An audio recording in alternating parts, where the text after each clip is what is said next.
Tere tulemast kuulama Pärnumaa podcasti 88. osa. Mina olen Regina Jaakson ja nagu ikka salvestame Pärnu huubis.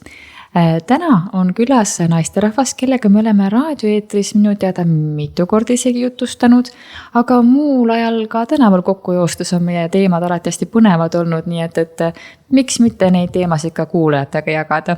Tere tulemast, Egle Rumberg. Tere tulemast. Alustame siis algusest. Kuidas sul koolis läheb nagu direktorina? Ma ei tea, sa vist ise ei õpi praegu või õpid, sa kogu aeg õpid, aga ma ei jõua järgi pidada enam. Ei, ma hetkel ei õpi. Aga täna ma olen Audru kooli ja Lindi lasteaed algkooli direktor, nii et mul on 2 haridusasutust. Nii et ma olen, võib öelda vist väga rikas direktor. Jah, palju lapsi. Väga palju lapsi, just. Mida tähendab direktori töö sellises väiksemas kogukonnas? No sul on olemas ka teiselt poolt häädemeestelt, aga kui võtta nüüd nagu mõlema kooli puhul, et ikkagi see on pigem sükene pisike kogukond, eks ju, mõlemal pool, nii Uulu kui ka siis Audru poole peal, eks ju, et mis see tähendab?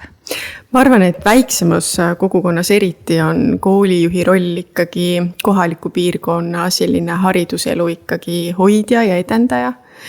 Et võib-olla suuremas omavalitsuses, kus on rohkem koolidirektoreid, siis see on natuke rohkem killustatud, aga nendes omavalitsustes, kus mina töötanud olen, tegelikult ma olen ju ka Pärnu linn, eks, aga Audru osavallas, et ikkagi ma arvan, et koolidirektoril on tähtis roll.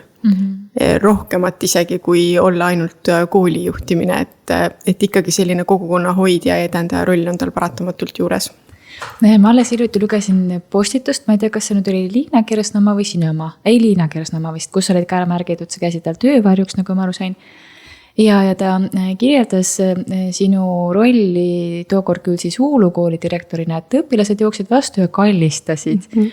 Et mis tunte see sinust tekitab, kui sa nagu näed, et päris niimoodi kohe nagu öeldakse, tuuakse välja, et aga see ongi nii armas, kui direktorile lapsed niimoodi jooksevadki vastu, on ju. Ma mäletan seda hetke. Me olime aastakooli tiitli kätte saanud ja siis ma läksin koolimaja tutvustama. Liina Kersna oli sellel hetkel haridus- ja teadusminister. Lapsed ju samal hetkel vaatasid klassides seda ülekannet nii-öelda ekraani pealt. Ja kui me siis koridori jõudsime, siis täna need õpilased on 7. klassis. Sellel hetkel olid nad vist 3. klassis. Ja kui me siis tulime, siis nad jooksid vastu ja terve klass ükshaaval nad kallistasid mind läbi. Mul on praegu ka kanana peal, eks. Ja mina ei näinud seda sel hetkel, aga Liina Kersna filmis seda. Nii et tegelikult tema Facebooki lehel on siiamaani see video üleval. Aga minu jaoks oli see ju tavaline. Ja hiljem, kui me oleme arutanud, et Liina Kersna on ikkagi väga paljusid kooli külastanud, siis ta ütlebki, et tegelikult kooli minnes sa saad kohe aru, mis tunne sees on. Ja nüüd, kui ma tal töövarjuks olin, siis ta ütleski, et Uulu koolis oli füüsiliselt tunda, kui hea on koolis olla ja kuidas lapsed hoolivad direktorist ja direktor lastest. Et minu jaoks on see tavapärane. Et kui ma Audru ja Lindi koolidesse läksin, siis oli alguses minu jaoks nii harjumatu, et lapsed hoidsid ikkagi distantsi. Sellepärast, et meil ei olnud veel ju suhteid loodud, et aga täna ka nii Audrus kui Lindil tulevad ikkagi, ka täna tulevad lapsed kallistama. Kui suur roll on direktori nii-öelda avatusel selleks, et nad saaksid teha seda üldse? Väga suur, absoluutselt väga suur. Et mina ise ma saan aru, et ma olen loomult selline, et tulge, eks, ja mina tahan teiega koos olla. Et ma olen alati lähtunud ju põhimõttest, et kedagi üldse mõjutada saaks, selleks peaks olema nende inimeste vahel ikkagi usaldusväärne suhe olemas. Seda nii direktori ja õpetaja kui direktori ja lapsevanema, nii direktori kui lapse vahel. Et aga oodata, et laps tuleb ja julgebki ausalt öelda, et mida ta täna tunneb ja mõtleb, ilma selleta, et mis avatud oleksin, on ilmselt palju. Et ma arvan, sellel on väga suur roll. Kui palju lapsed julgevad tulla rääkima, mis iganes teemasid nii-öelda? Kas sealt ei või lõpuks tulla see koht, et issand, tema saab psühholoog ka veel takka pihta? No eks ikka vahel seda tunnet on, aga seal on jälle selline piirihoidmise koht, eks. Mul näiteks see aasta ma sain juhuse siis võtta ka klassijuhataja rolli üle, sest meil üks õpetaja läks töölt ära ja lapsed jäid nii-öelda ripakile. Ja niivõrd tore oli tunda, et kuidas ma siis õpetasin neile, et kuidas sa siis minu juurde tulla saad. Ütlesin, et paratamatult direktori kabinet on ju ka see koht, kus sina leiad oma klassijuhataja. Aga nad on täna 8. klassis ja siis alguses nad siis arvasid, et nad võivad kogu aeg tulla. Ja siis ma pidin neile seletama, et kui ruum on tühi, siis sa ei lähe, eks. Ja kui keegi on sees, siis sa ei tule ja sa ikkagi koputad enne, kui sa tuled. Ja ma arvan küll, et nii Audrus kui Lindil, et ikkagi lapsed julgevad ikkagi tulla. Et nad ju teavad, et iseenesest mitte see roll, vaid ikkagi ma arvan see, milline sa inimesena oled. Et ma ikkagi oma ametis olles tean, et olgu su mure või rõõm, mida sa jagada tahad, ükskõik kui väike või suur, aga ma ikkagi suhtun sinusse väärikalt. Et sa ei saa minult vastu alandamist või mõnitamist või kurjustamist või ütlemist, et see ei ole minu probleem, mine kellegi teise juurde. Iga inimese probleem minu koolides on ka minu probleem. See, kas mina asun seda lahendama, on teine küsimus. Aga see, kui ma ei tea, kas või kui lapsevanem julgeb minu poole pöörduda, siis ei saa õpetaja olla pahane selle peale, et lapsevanem pöördus direktori poole. Ta pöördus direktori poole selle pärast, et kas ta ei saanud õpetajalt seda, mida ta vajas, kas tal on mingi lahendamata probleem, arusaamatus, mitte mõistmine. Ja mina pean siis ju ikkagi selle vastu võtma ja aitame siis jõuda selle lahenduseni. No koolis on nii palju inimesi, lapsed, õpetajad, lapsevanemad, laste sõbrad, kes kõik ju mõjutavad seda struktuuri, sellist ühist hingamist, eks ju. Kuidas seal leida selline nagu tõesti ühishingamine? Eks see on keeruline, et kui ma Uulu koolis olin, siis ka ma olin seal 7 aastat ja ma arvan, et selline 3 aastat või 4 aastat kulub ikka selliseks ühise organisatsiooni kultuuri kujundamiseks. Et täna ma uutes haridusasutustes tunnen, et see on alles teel, et see on alles kujunemas. Kui me ühised väärtused ikkagi suudame lahti mõtestada, no see sama, mida mina väga tugevalt ikkagi üritan edasi anda, on see pool, et olgu mis on, ma ei tea, ikka on ju, võib ju olla juhuseid, et mulle ei meeldi mõne lapsevanema käitumine või mõni lapse käitumine, aga ma ei väljenda seda nagu vastikult, et ma jään ikkagi inimlikuks ja jään ikkagi väärikaks ja ma jään ikkagi teist osapoolt austavaks. Ja seda ootan ma ka kõikidelt, kes koolis töötavad, kes koolis õpivad, kelle lapsed koolis õpivad. Ja kui on olukorrad, mis on selliste väärtuste vastased, siis me peame sellel teemal arutama, eks. Sest enamasti siis seal taga on mingi põhjus, miks inimesed käituvad nii, nagu ma ei taha, et nad käituks. Et üldiselt on ilmselt sellise ikkagi organisatsiooni kultuuri kujundamise küsimus.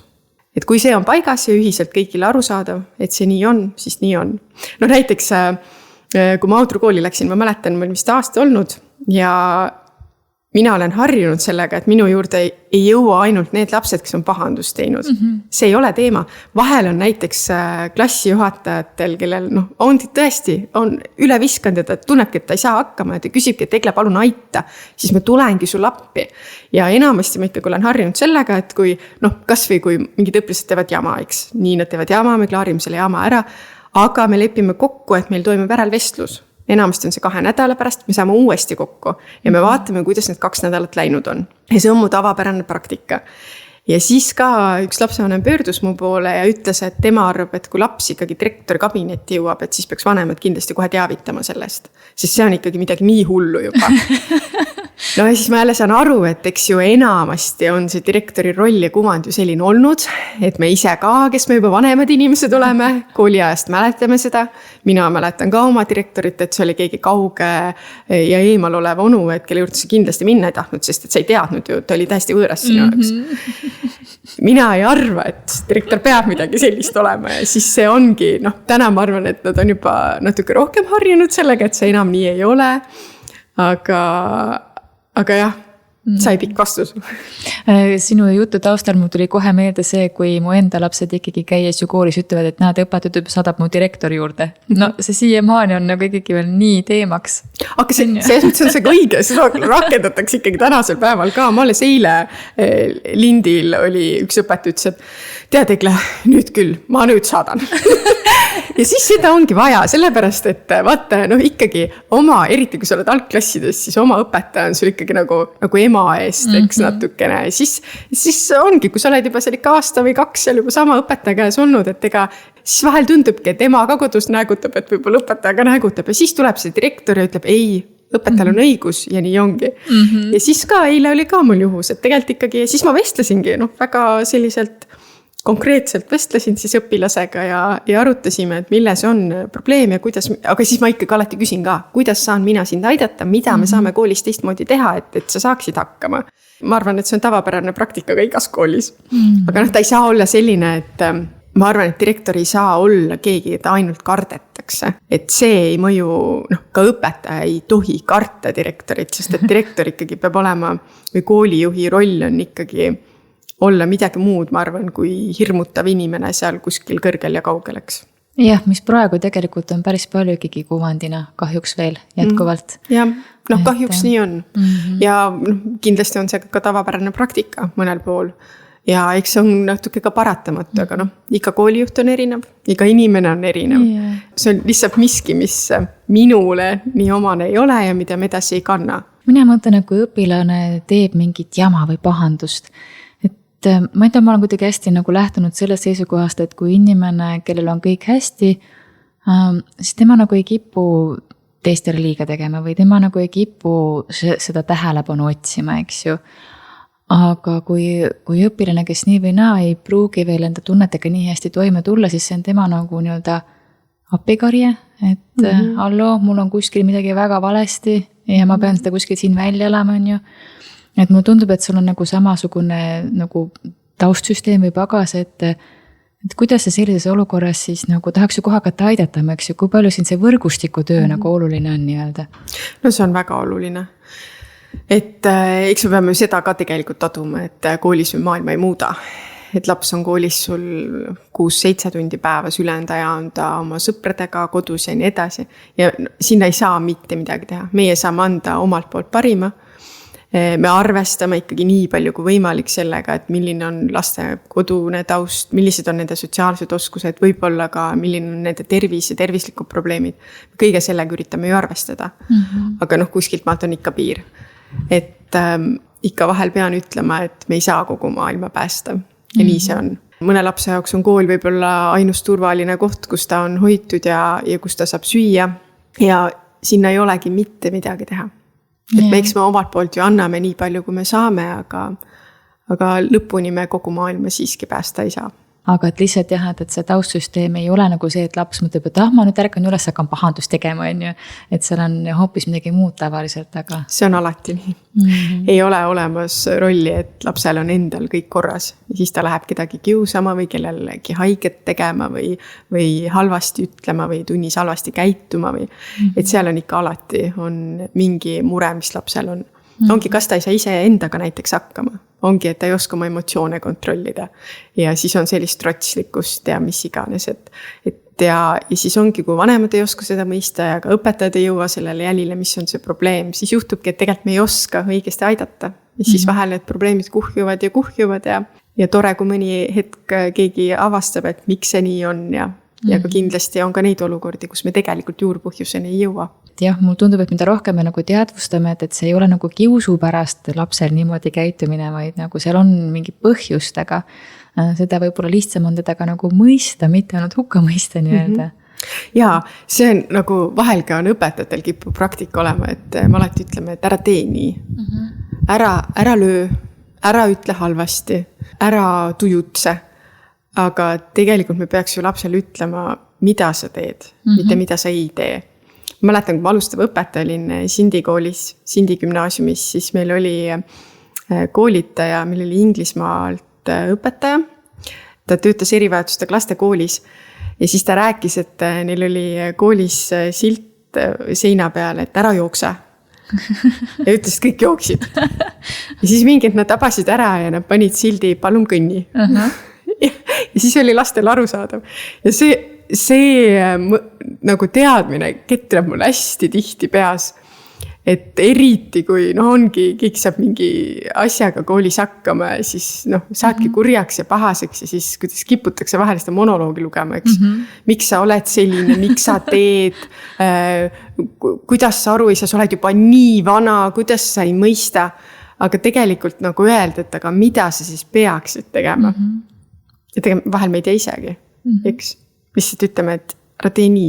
Ma olen ka 100% seda meelt, et selle asemel, et öelda ära kuku, mitte mina jää püsti. Just, täpselt. Sest et see töötab palju paremini tavaliselt, eks ju. No sellise, ütleme, nagu ikkagi struktuure muutva maailma käsitlusega, nagu sina oled. No see on ikkagi struktuure muutev, siin ei ole niimoodi, et ma lähen samamoodi edasi, nagu kõik teised on aastasadu teinud, on ju, vaid see on ikkagi konkreetselt oma sihtsuund ja loodetavasti ka suurema mõju pinnaga ja kõlaga. See ei ole üleliia lihtne seda rolli kanda, et kuidas sa ise suudad hoida fookust sellele, kes sa praegu oled ja kuidas sa nagu soovid, et asjad oleksid? Kuule, see on nii äge küsimus, ma pole sellisel moel küsinud, aga kusjuures tegelikult aus olla, siis ma küll vahel tunnen, et ma olen nagu natuke veidrik, nagu selles mõttes nagu päriselt, et ma tunnengi, et kohati ma teen oma asja, aga mul ei ole nagu selles mõttes sellist otsest nagu mõttekaasast või nagu selles mõttes sama tee astujat mul kõrval ei ole, mis on üliveider tegelikult. Et mul on mingi sisemine tunne ja tahe ja hääl, mille nimel ma tegutsen ja nagu tunnen, mis on õige. No kas või see lihtne pool on, et kas laps võib pöörduda direktori poole, kui ta ei ole kellegi poolt sinna saadetud, eks. Ja ma tunnen, minu jaoks on see ainu õige. Ja samas ma tunnen nagu kõrval, et on olemas mingi süsteem, mis ütleb, et see ei ole õige. Just. Et sa oledki, et jälle see kõrval on see teine pool, kelleks sa pead ennast on ja miks sa arvad, et nii on õige. Ja mina olen siuke, et ma tean, et see on õige, nii peab olema. Ja samas ma ei arva, et kogu maailm peaks selline olema. Ma arvan, et mitte, et pigem nagu see osa, mida mina mõjutan, ma tahan, et see tuleks sellega kaasa, sest ma arvan, et see toob head. Selles mõttes ta kindlasti ei ole kerge. No juhi roll nagu nii, juhina sa oled üksi paratamatult. Ma arvan, mis on minu õnn olnud, on see, et haridusvaldkonnas minu enda selline suhtevõrgustik on meeletult kasvanud. Ja see ei ole kasvanud mitte see, et ongi mul seal Audrus ja Pärnus, vaid üleüldse. Ma arvan, mul on igas Eesti otsas, erinevas otsas on mul mingi äge koolijuht, kellega aeg-ajalt ikkagi kokku satun ja innustus saan. Et näiteks augustikuus oli arvamusfestival. Ühes arutelus oli mul Pelgulinna riigigümnaasiumi direktor Indrek Lillemägi ja siis oli Rõngu kooli direktor Romet. Ja kui meie arutelu läbi oli, siis ma ütlesin neile ka, et no nii kihvt on kokku sattuda nendega, kellel on sarnane mõttemaailm. See on nagu, vestlemegi tund aega ja siis sa saadki aru, et tegelikult Egle sinusugusid on veel, eks? Või et see ikkagi ei ole see veidrik üksi, et neid veidrikke on veel. Kusjuures ma ei ole seda mõtet tundnud varasemalt, et mul täna on 9 aasta koolijuhina ja ma nüüd sellel aastal olen adunud seda, et ma kuidagi natukene on minus midagi teissugust, mis ei sopitu kogu siia nagu kompleksi, nagu täna meil haridussüsteem on üles ehitatud. Kuidas sa seda muuta saaksid? Kas ma pean seda muutma? Ma ei tea, võib-olla on see lihtsalt minu tee ja minu rada ja minu ümbruses olev. Ma ei tea seda, kas ma pean muutma, sest ega ma ju ei tea, kas see on õige. Ma ei tea seda. Et see on see lihtsalt, mis mulle sobib ja ma arvan, et see on ikkagi vähemalt praegu nendes koolides, kus ma olnud olen, on olnud pigem nagu positiivse mõjuna, aga see ei ole see, mis kõigile sobib, seda ma kindlasti ei arva. Et nii Uulus, Audrus kui Lindil on kindlasti ka neid, kes arvavad, et nii ei ole õige. Ja et peaks ikkagi olema teistmoodi ja ma arvan, et see on okei. Samas aga ma usun, et kui me 20 aasta pärast haridussüsteemi vaatame, siis ta pigem on ikkagi rohkem seda nagu mina näen, et ta võiks olla. Ma pigem arvan, et see on nii. Ja tegelikult ma olen täiesti kindel, et see on nii. Sellepärast, et kui ma mõtlen näiteks tänase keskmise lapsevanema peale, siis lapsevanema teadlikkus lapse toetamisest, lapse arengust ja lapse olemusest on kordades parem. Ma arvan näiteks, kui minu emal oli. Minu ema lihtsalt saatis mu kooli ja lootis, et kõik läheb hästi. Ja et seda, et sekkumist vaata, et või ei olnud seda tunnet, et kas see õpetamine näiteks on õige. No keegi ju oskab nii mõelda, et iga õpetaja teeb õigesti, eks. Aga tegelikult kas teeb? Et see julgus ikkagi mõelda, et kas see, millisel moel me täna õpime ja õpetame, on see, nagu see peaks olema. Või võiks ta olla efektiivsem, parem, õpilase sõbralikum, tervist hoidvam. Ma arvan, siin läheb lihtsalt aega, aga miskipärast ma usun, et ikkagi sammub sinna poole. Ja sinna läheb natukene aega, aga ma mõtlengi, et selle protsessi sees olles on ikkagi, nagu te ütlesidki, et ma vahetevahel tunnen ennast nagu veidrikuna, et nagu tõesti ma justkui teen midagi muud, kui süsteem minult ootab, on ju. Et sellises kohas on ikkagi väga keeruline hoida seda enda sihti, et mitte selle süsteemi sisse ära vajuda nii-öelda, on ju. Jaa, aga mina olen ikkagi ju täiesti praktik.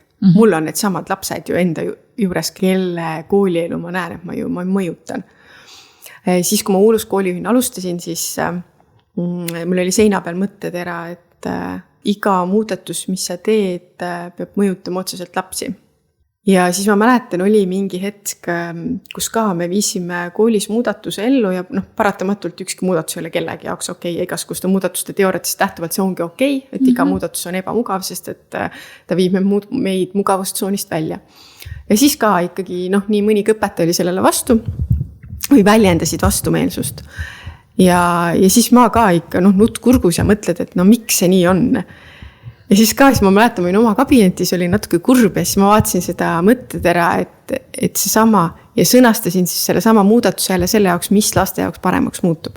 Ja selle juhina ma ikkagi väga tihti sellele mõtlen, et kas või vaheajal, kui meil on tööpäev, siis tööpäeval teeme me midagi, mis laste jaoks midagi paremaks muudab. Olgu see siis kooli toimimine, mingi ettevõtmine, mida me ette võtame, aga see peab laste jaoks midagi paremaks muutma, siis kool on laste jaoks, kool ei ole õpetajate jaoks. Et kui me ohime, et kas vaheajal tööl käia või mitte, kui see on asjalik tegevus, siis jah, kui ei ole asjalik tegevus selle jaoks, et tulla lihtsalt kokku ja 3 tundi kohvi juua laua taga ei ole tõesti mõtet. Aga kui me tuleme selle jaoks, et sellest muutub meie koolidest või lasteaedades midagi paremaks, siis ilmselgelt me teeme seda. Jah, et kui sa küsidki, et kas see on raske, siis ikka vahel on raske ja mina ka ikka vahel pisardan ja olen kurb ja pettunud ja mõtlen, kuidas siis edasi. Aga siis samas minu jaoks on ju selge, miks ma seda teen. Ja kui ma selle peale mõtlen, miks ma seda teen. Täna olen ma Audru koolis ja Lindi lasteaed algkoolis selle jaoks, et selle piirkonna laste haridust edendada. Ma tahan, et need mõlemad haridusasutused muutuksid veel paremaks, kui nad täna on. Nad on täna juba väga head, aga nad saavad olla veel paremad. Ja ma tean, et kuni ma näen, mis on see pool, mida seal paremaks muuta, siis seni on see minu miks selge. Ja see, et mõni lapsevanem on rahulolematu või mõni õpetaja rahulolematu, see on paratamatu. Et siis ma lohutan ennast selle mõttega, et igal õpetajal on õigus valida, kus ta töötab. Igal lapsevanemal on õigus valida, kus koolis ta laps käib. Et kui mina ei sobi, siis konti on veel, eks. See on natuke pool naljaga öeldud. Ma loodan, et kõik said sellest naljast aru ka. Sest piirkonnas see on paratamatu, et see on ikkagi selle piirkonna lapsed käivad seal ja minu roll on nende hariduselu paremaks muuta. Aga tegelikult küll ju, et meil on ju vabadus valida, kus me oleme ja kuhu me panustame. Aga kui ongi mõni rahulolematu lapsevanem, kas ta tuleb ka sulle otse ütlema, et kuule see praktika, mida sa realiseerid nüüd küll ei sobi kuskil, et kas sul on tulnud ette sellist asja üldse? Ma arvan, et rahulolematuid lapsevanemid on igas haridusasutuses. Kas otseselt niimoodi ütlema tulnud vist nagu sellisel moel minu praegustes haridusasutustes ei ole, aga eks neid rahulolematuid ikka on, et kindlasti ma mõtlen Audru koolis ka üks lapsevanem arvas küll, et direktor peaks olema ikkagi see, kes ikkagi lapsed paika paneb.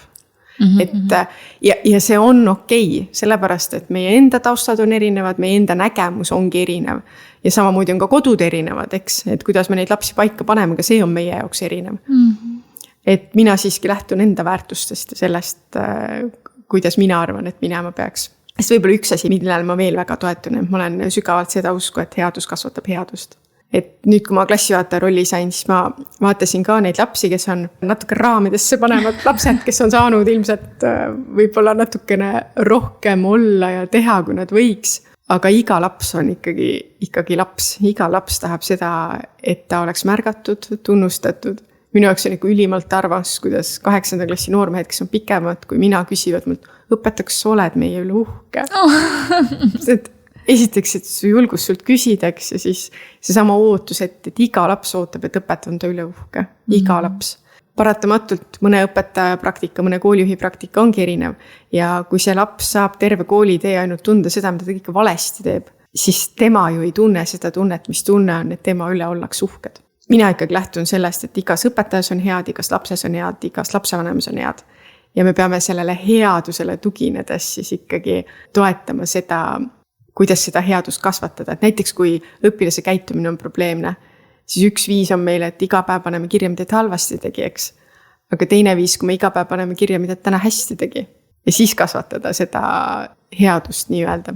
Mäletan Uulu koolis, mul oli ühe õpilasega, ta ei suutnud enda käitumist kontrollida, ta oli algklasside õpilane ja siis ma tegin talle sellise tabeli, kus olid erinevad näod punasest kuni roheliseni.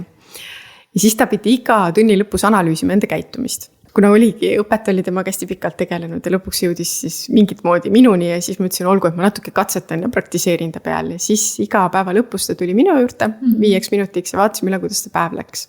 Ja no esimesed päevad olid neid punaseid ikkagi väga palju ja need punase kasti tehtud ristid olid väga tugevalt tõmmatud ristid oli näha, et oli pahanenud.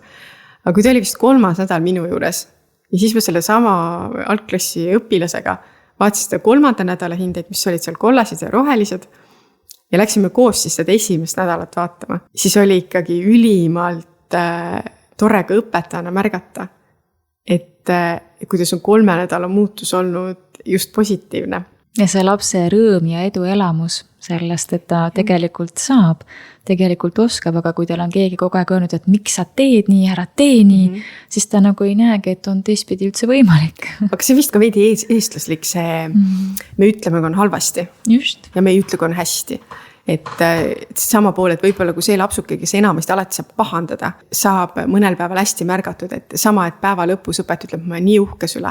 Minul oli üleeile, ma vestlesin oma klassi õpilase ja õpetajaga, neil tekkis omavahel konflikt, nad ei saanud seda lahendatud, ma ütlesin, olgu, et vestleme 3. Ja siis sama õpilane, kellel on väga raske jääda selliseks rahulikuks, kes väga tihti kipub ennast pigem õigustama ja mis iganes, ta suutis nii hästi ennast talitseda, ma päriselt olin üliuhke, kui nad omavahel vestlesid, rahulikult selgitasid oma vaatekohti, õpilane ütles, et õpetajas ütlesid nii, õpetaja ütles, ei, ma ütlesin nii, siis õpetaja selgitas ilmselgelt, me mäletame seda tundi erinevalt, siis õpetaja küsis, mis ettepaneku sa teed, et olukorda lahendada, õpilane tegi ettepaneku, nad leppisid omavahel kokku, asi sai klaariks, õpetaja läks ära, õpilane läks tundi, aga ma läksin selle õpilase juurde veel tagasi ja ütlesin talle, et ma olen nii uhkes üle, kuidas sa praegu selles olukorras nagu suutsid käituda ja ära lahendada selle hetke. Siis sinnamaani ma ei olnud näinud tema nii rahulikku nagu lahendamist. Ja siis jälle oli see, et kus õpilane tundis õpetanud üle uhke, päriselt. Et ma arvan, et kui me ütleksime eestlastena ka rohkem seda head, mis me märkame, siis me kõik oleksime palju õnnelikumad. Jaa, ma olen sinuga 100% jälle nõus. Ma kujutan ette, kui igav see saade võib tunduda nendele, kes intriigi otsivad. Aga me võime ju mõne intriigi otsida.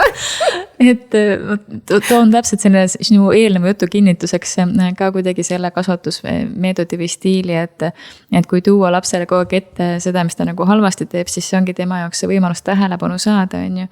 Aga kui kiita hoopis tükis seda head, mis ta teeb ja ta näeb, et okei, ma saan nii ka tähelepanu, no see on juba nagu natuke väiksemad lapsed, et siis see toimib nii tohutult hästi, et miks me siis nagu ühelt maalt selle ära unustame justkui, et see hea sõna toob nii palju rohkem tulemust, kui see näägutamine, tänitamine ja siis nagu halvasti ütlemine nii-öelda. Ja teistpidi veel, mis ma veel olen märganud õpilastega töötades, et me vahel kipume, kui meil tekib tüli või riid, me kipume mitte seda suhet taastama nii-öelda. Seda ma ka hästi läbivalt näen ja ka oma laste peal ma ikkagi lähtun sellest, et kui me lähme tülli omavahel, me vaidleme, me oleme pahased, aga lõpus alati me peame ikkagi selle olukorra ära lahendama. Ei saa olla nii, et me täna oleme tülis, me ei räägi sellest mitte midagi ja järgmine päev teeme näo, et kõik on hästi. Ja ma näen kahjuks seda nii palju ümberringi. Näiteks ka ma emana ikkagi oma pojalikule vahel öelnud, et jah, ma olen praegu solvunud ja pettunud, et sa nii tegid, aga ma ikkagi armastan sind, ma hoolin sinust ja ma loodan, et see ei kordu, eks. Aga see sama, et kui me ei ütle lapsele, et me mõistame, et sul läks täna halvasti, aga see ei tähenda, et ma sind vähem armastaksin või et ma sinust vähem hooliksin. Ja ma näen, ka see on üks puudus, mis täna meie lastel on. Minul oli eelmine esmaspäev jälle minu oma klassi õpilased suutsid väikse jamaga hakkama saada. See kõlab nii, oleksid sa näinud endast silmad, et suutsid väikse jamaga hakkama saada. Või natuke suurem jama, kõik nad tegid jama. Ja siis ma läksin esmaspäeva hommikul kooli ja ma tõesti olin nagu pahane nende peal ja väljendasingi, et ma olen solvunud ja pettunud ja ma pidin see päev koolist ära minema kell 12. Ja mul süda niimoodi valutas, et mõtlesin, et kuidas ma lähen ära, kui nemad ei ole saanud seda tooni, et okei, te saite jamaga hakkama, ma olen pahane, aga ikkagi ma hoolin teist. Ja ma ei suutnud ja ma ootasin, kell oli juba 12:30, ma kell 12 pidin juba sealt ära minema. Ja siis hakkas neil vahetund ja siis kõik tulid minu kabinetti, ka need patusemad. Tulid kõik sinna ja siis nad veel üritasid õigustada ennast ja siis ma ütlesin neile, et stopp, minul on õigus praegu olla pettunud. Teie arvestate sellega, te olete madalamad kui muru ja loodate, et see läheb üks hetk üle. Siis nad ütlesid, jah, õpetaja. Aga minul endal see tunne, ma sain siis rahuliku südamega minna sellepärast, et ma teadsin, et me saime oma suhte nii-öelda taastatud. Ja täna on kõik okei, on olukord möödas ja mina olen andestanud ja nemad üritavad ennast parandada. Aga see sama pool, et me vahel kipume, me väljendame seda pahameelt, et tegelikult me seda olukorda ära ei klaari. Ja sul on 8-ndikud, jah, ütlesid? Ja. See on minu arust kõige, paneme siis siin need kuulajatele jutumärkides ägedam iga. Ma mäletan enda poja seda 8. klassi. See oli täitsa hirmus aeg, see oli päriselt hirmus aeg. Ja mis nagu oli minu jaoks hästi veider, oli see, et 9. oli täiesti teine inimene. Ja siis ta ütles mulle hästi-hästi kihvtilt, et tal üks klassiõdedest oli öelnud, et kuule, sa käidud nagu tropp. Ja saad aru, sellest piisas. Sellest piisas. Aga jah, 8-ndikel on see mingi ülemineku faas ja siis neil on mingid väga huvitavad vajadused ennast tõestada. Nende keha muutub niivõrd palju ja nende aju muutub ilmselt niivõrd palju, et nad ei saagi hakkama. Et see on au kõikidele neile, kes 3. kooliastmes õpetavad. Et see on päriselt, see on alati hästi suur väljakutse. Aga öeldaks ikkagi, et 8. lõpuks või 9. alguseks ikkagi on see aeg möödas. Et selle nimel nagu tasub pingutada, eks. Aga ega ma arvan, et ega me ise olime samasugused. Muidugi. Lihtsalt ei mäleta seda enam sellisel moel ja seda tunnet ilmselt ei saa ka mäletada, sest et on ju möödas. Aga samas jällegi nad elavad ju väga põnevat eluperioodi üle ja meie roll on neid sellest toetada. Ja tänapäeva lastel on üldse kuidagi natuke keerulisem, mulle tundub selles mõttes keerulisem, et neid stiimuleid on nii palju, mis neid kõiki nagu kuidagi häirivad, segavad, trigerdavad, et kas või see sama lihtne asi, võtaks korraks telefoni kätte ja vaatab mingit X videot, mis on tulnud, kes teab kus kohast, eks ju. Rääkimata sellest, et ei tea, kas see on üldse nagu õige või on see nagu mingi valeinfo, on ju. Et see info hulk, mida nagu ta läbi töötab, on nagu metsik. Ja seda puhkuse momenti ajul nagu on nii vähe. Mõni ime, et sealt mingisugused lühised ei teki lõpuks. Ja nii ongi. Ja nende maailm täna, et mõista seda, mis maailmas nemad elavad. Üks päev mul õpilased küsisid, meil oli klassi õhtu ja õpetajad, mis aastal sa sündinud oled. Ma ütlesin, et 1990. Ja siis nad küsisid mult, et milline mu lemmik dinosaurus oli. Ja siis mis siis oli? Ja võt, ma jäin ätta neile dinosauruse nimetamisega. Ma ka ise mõtlen päris noor, eks. Aga tegelikult ma saan ise ka aru, et ka minul on üliraske mõista, mis maailmas nemad tegelikult täna elavad. See on täiesti teistsugune maailm. Täiesti teistsugune. Et meil on lapsi, kes füüsiliselt inimestega suhtlevad, ongi ainult koolis. Ja nad ongi õhtuti kodus, mängivad siis online'is arvutis, käivad vähem õues ja siis seda ongi näha ja siis on kool see ainus koht, kus ta saab oma sotsiaalseid oskuseid ja suhtlemisoskuseid arendada. Ja siis ma vahel mõistangi seda õpilast. Ta võtabki viimast. See ongi ta ainus variant. Tal ongi päevas ainult see 6 tundi harjutada, kui ta koolis on, kuidas oma suhtlemisoskuseid arendada ja siis õpetajana üritad seal võimelda ja anda endast parima, et ta saaks need oskused kuidagi. Aga jällegi, kui sa vaatadki sinna taha, et tal ei ole seda võimalust. Just. See on ikka järgmine valupunkt, mille sa siin välja tõid, et kool nagu annabki selle ainukese võimaluse on ja oleks rohkematel õpetajatel seda oskust niimoodi näha, siis oleks see maailm palju ilusam paik. Ja selles ma olen täiesti kindel.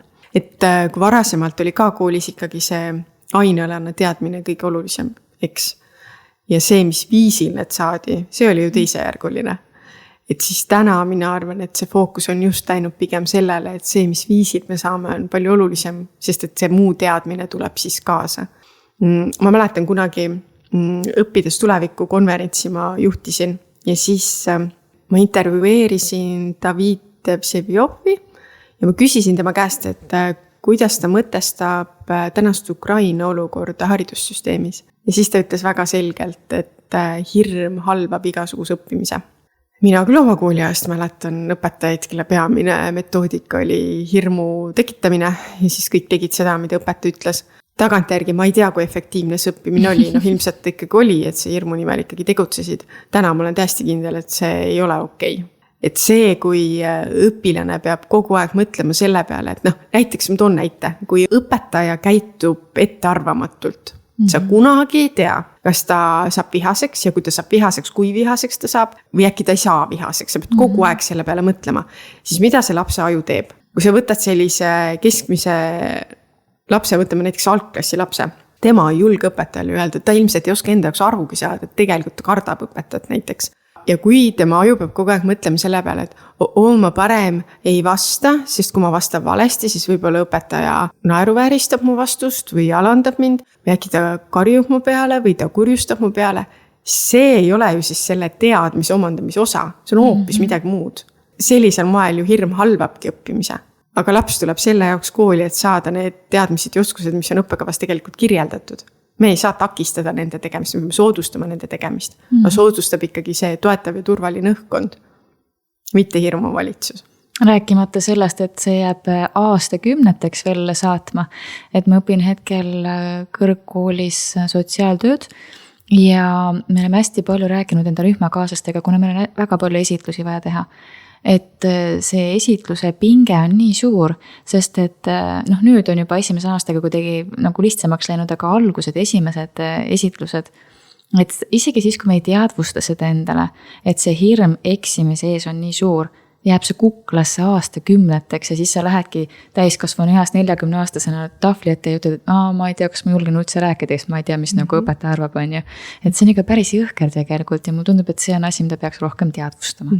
Ja see sama, et õppimine ongi ju nagu vigade märkamine, et sa saadki õppida ainult läbi selle.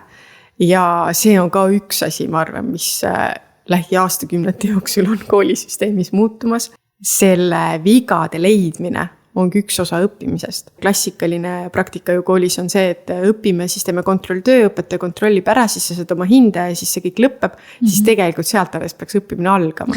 Ehk siis, kui meie õpetajad omandavad oskused, kuidas enesehindamist rohkem teha, see tähendab seda, et õpilane teeb töö, ta saab siis selle kontrollimise võtme enda kätte, ta kontrollib ise oma töö ära, leiab sealt vead ülesse, siis need ongi tema õppimiskohad. Ja see on jälle see pool, et see viga ei ole halb, viga aitabki meil näha. Sama ka juhina, kui mul organisatsioonis läheb midagi kehvasti, siis see ongi õppimiskoht, mida organisatsioonis arendada. Me ei saa võtta seda, et kes nüüd valesti tegi, et keskendume sellele, kes oli süüdi, eks. Aga seda ma ka koolides jällegi näen, see praktika on muutumas. Paljud õpetajad praktiseerivadki seda sama, et nad teevad enesehindamise ja lõpuks siis enne, kui see päris hindeline töö tuleb, on neil võimalus olnud ise ennast hinnata. Et see ikkagi, ma arvan, ka on ikkagi ajaga muutumas. Jah, võib-olla esitid nagu tahaks kohe siit ju lapsevanemana küsida, et aga mu laps võib-olla ei õpigi siis üldse, ei tahagi üldse õppida sellepärast, et näed, et kontrolltöö pinget nagu ei ole, on ju. Teisipidi mulle nagu näib, et kui see on süsteem, mida järjepidevalt juurutatakse, et siis see ühelt maalt saab nii suureks normaalsuseks, et enam keegi küsigi, et mis kontrolltöö punasega märgitud 2 on, et aga selle me oleme ise tekitanud, sama kontrolltöö. Et laps küsib, hakkab tööd tegema ja küsib, et kas see on hindeline. Ja siis küsib, mis ma saan selle eest. Eks? Aga see tuleb edasi ellu ka. Siis tuleb laps koju ja küsib, ema ütleb, et, või ema või isa ütleb, et palun pane nõud masinasse, mis ma saan selle eest. Et tegelikult me nagu mingi välise asjaga siis paneme neid tegutsema. Ja siis me ei õpigi teda ju ise aru saama, mida see õppimine tema enda jaoks tähendab. Ainetunnis peakski nii olema, et sa tuled tundi, alustame tunniga, täna me teeme seda, õpilane teab, mida me tegema hakkame, millised uued teadmised oskused omandab. Täna me tihti ei tee ka seda, et me lihtsalt tuleme ja teeme, mida õpet ütleb, mis ülesannet, vahel ei adugi me üldse, mida me üldse teeme, eks. Ja siis mõtledki, et aga kuidas me siis lõpuks selleni jõuame, et mina olen küll seda usku, et matemaatikuna hinded on olulised, need peavad olema, sest nad annavad selge tagasiside, aga hindamine ise ei ole ainult hinne. et sa mõistad seda protsessi sisu, et lõpptulemusena muidugi on hindeline hindamine igati okei ja mina seda toetan. Aga see ei saa olla ainult sellisel viisil, et neid vigu otsib õpetaja ja need vead märkab ainult õpetaja, õpilane ise ei mõistagi. Praegu ju suuresti nii on. Jah, kahjuks küll. Kas see on mingi suurem mentaliteedi muutus, milleni vist nagu tuleb tõesti pidevalt rääkides ja teadvustades lõpuks jõuda? Sa oled ikka suure töö ette võtnud. Ma olen alles alguses. No ma räägin, sa oled suure töö ette võtnud. Et seda mentaliteeti muuta, et nagu nii palju, kui ma olen aru saanud sinu sõnavõttudest või siis ka nendest postitustest ja kõigest sellest, mis sa teed, eks ju, siis see pidev teavitustöö, see pidev nagu nii-öelda lähenemisviis, et kuidas oleks mõistlik nii, et kõik jääksid terveks ja asjal oleks ka mingit jumet, on ju. Et see on ikka mega suur töö, mille alguses sa oled. Aga ma täitsa nagu ootan põnevusega, et kuhu see 10 aastaga välja viib, et ma arvan, et see on päris äge tulemus. No ma loodan, ega ma ju tegelikult ise ei tea. Mul ei ole ju paigas, kuhu ma täpselt jõuda tahan. Ongi, kuna mul on olnud au ja õnn olla ka õpetaja rollis, eks oma õpingute raames omandada teadmisi õppimisest ja õpetamisest. Et võib-olla ka üks pool, mis mind nagu tavalisest koolijuhist eristab, ongi see sama pool, et mind ennast köidab õppimise protsess. Et see juhtimine on see, mis mulle ka meeldib, aga koolis olles see õppimise pool on minu jaoks see, mis peaks koolis olema ikkagi selline tänasele ajastule vastav nii öelda. Kuhu ma jõuan, ma ei tea. Seda ma absoluutselt ei tea.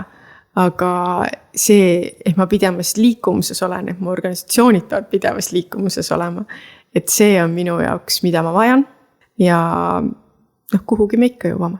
Kuidas sa ennast ise tasakaalus hoiad? Sest et see on päris pingeline. Mulle üli hästi mõjus oma koolide vahetus.